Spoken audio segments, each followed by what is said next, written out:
What happens when a legendary heavyweight champion sits down for what should be a routine late-night interview, only to discover the host has a hidden agenda that pushes him past his breaking point?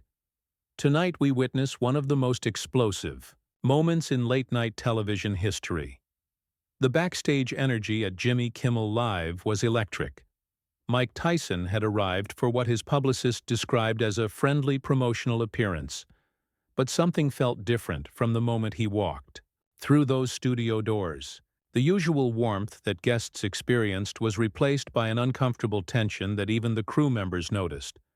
Jimmy Kimmel paced behind his desk during the commercial break, adjusting his tie with an unusual nervous energy. His producers had briefed him on the talking points, but Jimmy had his own plans for this interview. He had been waiting for an opportunity like this, a chance to confront someone he felt represented everything wrong with celebrity culture and toxic masculinity. As the cameras rolled and the familiar theme music faded, Jimmy's trademark smile appeared, but there was something calculated behind his eyes. Mike Tyson sat in the guest chair, his massive frame somehow making the furniture look like it belonged in a dollhouse. He was dressed in a sharp black suit, his demeanor calm and respectful, clearly expecting a standard promotional conversation. "So, Mike," Jimmy began, his voice carrying its usual late-night cadence, "I have to ask you something that I think a lot of people are wondering about. You've built this whole second career on being this wise, philosophical guy. The guy who does mushrooms and talks about consciousness and inner peace. But don't you think that's just a little convenient?" The studio audience shifted uncomfortably. This wasn't the light-hearted banter they expected. Tyson's expression remained neutral, but his eyes sharpened slightly. "What do you mean by convenient, Jimmy?" Tyson asked, his voice steady but carrying an undertone that suggested he understood exactly where this was heading. "Well, you spent decades being one of the most violent, controversial figures in sports. You were convicted of serious crimes. You bit off a man's ear in the boxing ring. You made countless threatening statements to reporters. And now, suddenly, you're this enlightened guru talking about personal growth and redemption. It just seems like really good PR to me." The tension in the studio was palpable. Tyson leaned forward slightly, his hands clasped in front of him. "Jimmy, I've never claimed to be perfect. I've made mistakes, serious ones, and I've paid for them. The person I am today is the result of decades of work on myself, of facing my demons and trying to become better. That's not PR, that's life." But Jimmy wasn't backing down. If anything, he seemed energized by Tyson's measured response. "But here's what I find interesting about your story, Mike. You talk about redemption and growth, but you've never really taken full responsibility for the worst things you've done. You always find a way to blame your circumstances, your childhood, the people around you. When do you actually own your actions?" The audience was dead silent now. Camera operators exchanged glances, unsure if they should keep rolling. Tyson's jaw tightened, but he maintained his composure. "I've spent years in therapy, Jimmy. I've acknowledged my failures publicly more times than I can count. I've apologized to people I've hurt. I've tried to make amends where possible. What more do you want from me?" Jimmy leaned back in his chair, a smug expression creeping across his face. "I want honesty. I want you to admit that this whole transformation is just another performance, because frankly, Mike, I don't buy it. I think you're still the same angry, dangerous person you always were, just better at hiding it now." That's when something shifted in Tyson's demeanor. The calm facade began to crack, not into rage, but into something deeper. Disappointment, hurt. The realization that he had walked into an ambush disguised as an interview. "You know what, Jimmy? I came here tonight thinking we were going to have a conversation between two men. I thought you might ask me about my podcast, my business ventures, maybe even my family. Instead, you've decided to put me on trial for crimes I've already served time for, mistakes I've already acknowledged. Why?" Jimmy's smile widened. "Because someone needs to call you out, Mike. Everyone else is too scared of you to ask the real questions. They treat you like some reformed hero, when you should be treated like what you are, a convicted criminal who happened to be good at hitting people. The words hung in the air like a challenge. Tyson stood up slowly, his massive frame casting a shadow over the desk. But instead of the explosion of anger that Jimmy seemed to be expecting, Tyson's voice became quieter, more controlled. You know what your problem is, Jimmy? You think because you have a platform and an audience, you have the right to judge people. You sit behind that desk every night, making jokes about celebrities and politicians, acting like you're some moral authority. But what have you ever overcome? What battles have you fought? What demons have you faced? Jimmy's confidence began to waver slightly, but he pressed on. I'm not the one with the criminal record, Mike. I'm not the one who spent years terrorizing people. No, Tyson replied, his voice gaining strength. You're just the one who terrorizes people with words. You hide behind comedy and claim it's all just entertainment. But this isn't entertainment, Jimmy. This is character assassination. The studio crew was frozen in place, unsure whether to intervene or let this train wreck continue. Jimmy's producers were frantically gesturing from behind the cameras, but Jimmy seemed completely absorbed in his confrontation with Tyson, as if he had been waiting his entire career for this moment. Character assassination? Jimmy laughed, but there was no humor in it. Mike, you assassinated your own character years ago. I'm just pointing out what everyone already knows but is too polite to say. Tyson remained standing, his presence dominating the small talk show set. You want to know the difference between us, Jimmy? When I made my mistakes, I faced the consequences. I went to prison. I lost everything. I had to rebuild my life from nothing. But you get to sit here every night and tear people down, and everyone applauds you for it. You call it comedy, but it's just cruelty with a laugh track.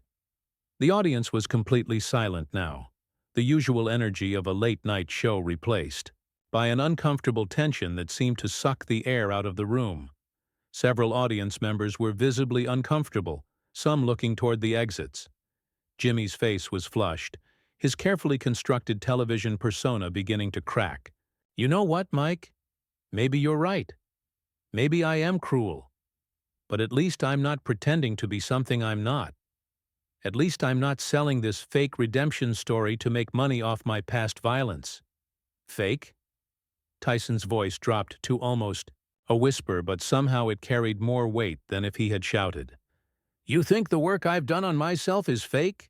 You think the therapy, the meditation, the years of trying to understand why I hurt people, that's all fake?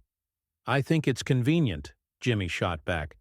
I think when you realized you couldn't make money being the scary Mike Tyson anymore, you invented the wise Mike Tyson. And now you've got people buying your books and listening to your podcast, thinking you're some kind of guru. It's brilliant marketing, I'll give you that. Tyson took a step closer to the desk, and for the first time Jimmy seemed to realize he might have pushed too far. The color drained from his face as he was reminded of exactly who he was antagonizing. You want to know what's convenient, Jimmy? What's convenient is sitting behind that desk, protected by security and cameras and distance, and attacking people who can't fight back the way you're fighting. You wouldn't say these things to my face if we were alone in a room. Are you threatening me? Jimmy asked, his voice cracking slightly. I'm not threatening anyone, Tyson replied calmly. I'm just pointing out that you're a coward. You attack people when you know they can't really respond. You use your platform to bully people, then hide behind the excuse that it's just comedy. Jimmy tried to regain his composure, straightening his tie and forcing his television smile back into place. Mike, I think you're overreacting here. This is just an interview. These are legitimate questions about your public persona. Legitimate questions? Tyson's voice rose for the first time. You haven't asked me a single legitimate question since I sat down. You've made accusations. You've insulted my character. You've dismissed my growth as a human being. You've basically Called me a liar and a fraud on national television. And you call that journalism? The host was clearly flustered now, his usual quick wit abandoning him. I'm just trying to get to the truth, Mike. The audience deserves to know who you really are. The truth? Tyson laughed, but there was no joy in it. The truth is that I was a troubled kid who grew up to be a troubled man. The truth is that I hurt people, including myself. The truth is that I've spent the last 20 years of my life trying to figure out how to be better, how to use my pain to help other people instead of hurting them. The truth is that I'm not perfect. I'm not completely healed, and I probably never will be. But at least I'm trying. What are you trying to do here, Jimmy? What's your truth? Jimmy fumbled for words, his prepared talking points clearly not covering this scenario. I'm trying to hold you accountable. No, Tyson said firmly. You're trying to humiliate me. You're trying to reduce everything I've worked for to a punchline. You're trying to make yourself look good by making me look bad. And you know what the really sad part is? You're probably going to succeed. Tomorrow, people will be talking about how Jimmy Kimmel destroyed Mike Tyson, and you'll feel good about that. The tension in the room was suffocating. Camera operators were getting signals from producers, but no one seemed to know how to handle this situation. This had gone far beyond the usual awkward celebrity interview into something much more raw and uncomfortable.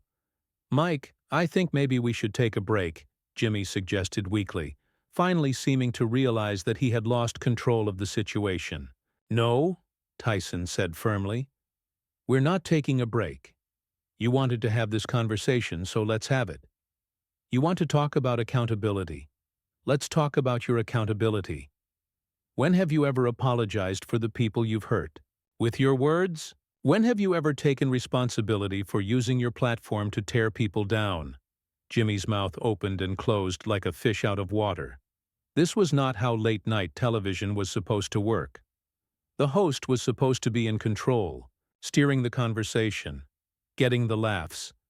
Instead, he found himself being dissected by someone he had clearly underestimated. The silence stretched on for what felt like an eternity. Jimmy Kimmel, normally never at a loss for words, sat behind his desk looking like a deer caught in headlights. His audience, usually ready to laugh at his every quip, watched in stunned silence as their beloved host was systematically dismantled by his guest. Finally, Jimmy found his voice, but it came out shaky and defensive. Look, Mike, I think you're misunderstanding what we do here. This is comedy. This is entertainment. People expect me to ask tough questions, to poke fun at celebrities. It's not personal. Tyson's eyes narrowed. Not personal? You just spent the last 10 minutes telling me that my entire journey of self-improvement is fake. You called me a liar, a fraud, and a criminal who's just pretending to be reformed. How is that not personal? Because it's true, Jimmy blurted out, immediately regretting the words as soon as they left his mouth. The audience gasped audibly. Even the cameramen stopped what they were doing to stare at their host. Jimmy had just crossed a line that even his most provocative comedy had never approached. Tyson stood perfectly still for a moment, processing what he had just heard. When he spoke, his voice was dangerously calm. So there it is. The mask comes off. You don't think I've changed at all. You think I'm still the same person I was 30 years ago. I think people don't really change, Jimmy said, doubling down despite the obvious danger. I think they just get better at hiding who they really are. Is that what you tell yourself, Jimmy? That people can't change? That way you don't have to feel bad about never trying to be better yourself? Jimmy's face was red now, a combination of embarrassment and anger. I don't need to change. I'm not the one with the violent history. No, you're just the one with the cruel heart, Tyson replied. You know what I realized sitting here tonight? You're more dangerous than I ever was. When I hurt people, it was obvious. Everyone could see it. Everyone knew it was wrong. But you hurt people with a smile on your face. You destroy people's reputations, their self-worth, their dignity, and everyone laughs because you're funny while you do it. The host tried to regain control, his voice becoming more frantic. Mike, you're being ridiculous. I make jokes. You literally knocked people unconscious for a living. And I paid for it, Tyson shot back. Every single time. I lost money. I lost respect. I lost years of my life. But you get rewarded for your cruelty. You get applause. You get ratings. You get to feel superior while you tear people down. And the worst part is, you've convinced yourself that you're the good guy. Jimmy's composure was completely gone now. You know what, Mike? Maybe you're right. Maybe I am cruel. But at least I never raped anyone. The words hit the studio like a physical blow. The audience gasped in horror. Crew members stopped working entirely. Even the band looked shocked. Jimmy had just mentioned Tyson's most painful and controversially passed in the cruelest way possible. Tyson's entire body went rigid. For a moment, the old Mike Tyson, the one who had terrified opponents and reporters alike, flickered behind his eyes. But instead of exploding into violence, something else happened. His voice became quieter, sadder, more human than it had been all night. There it is, he whispered. There's the real Jimmy Kimmel. When your back is against the wall, when someone calls you out for who you really are, you reach for the cruelest weapon you can find. You go for the thing that will hurt the most. Jimmy realized immediately that he had gone too far, but it was too late to take it back. Mike, I didn't mean— Yes, you did, Tyson interrupted. You absolutely meant it. You've been building up to that moment since I walked on this stage. You wanted to hurt me, to humiliate me, to remind me of the worst thing I've ever been accused of. And you know what the saddest part is? I came here tonight thinking you were better than this. The host was scrambling now, desperately trying to salvage the situation. Mike, please, I got carried away. Let's just— Let's just what? Tyson asked. Pretend this didn't happen? Laugh it off? Make a joke about it? That's your solution to everything, isn't it? Just make it funny so no one has to deal with the real damage you cause. Tyson began removing his microphone, his movements deliberate and final. You know what I've learned in all my years of therapy, Jimmy? I've learned that there are two types of people in this world. There are people who hurt others because they're hurting themselves, and there are people who hurt others because they enjoy it. I used to be the first type. You're the second. Jimmy was practically pleading now. Mike, don't leave. We can edit this. We can start over. Edit this? Tyson laughed bitterly. You think you can just edit out who you really are? You think you can just cut out the cruelty and pretend it never happened? That's your whole life, isn't it, Jimmy? Just editing out the parts where you show your true self. The former heavyweight champion placed his microphone on the chair and looked directly into the main camera. To anyone watching this who has ever struggled with their past, who has ever tried to be better than they were, don't let people like this discourage you. Don't let anyone tell you that change is impossible or that redemption is fake. Some people can't imagine growth because they've never experienced it themselves. He turned back to Jimmy one last time. I feel sorry for you, Jimmy. I really do. Because 30 years from now, you're going to be exactly the same person you are right now. And that's the saddest thing of all. With that, Mike Tyson walked off the Jimmy Kimmel Live stage, leaving behind a stunned audience, a speechless host, and one of the most uncomfortable moments in late-night television history. Jimmy sat frozen at his desk, staring at the empty chair where his guest had been, finally understanding that he had just experienced something far more devastating than any physical knockout Mike Tyson had ever delivered in the ring.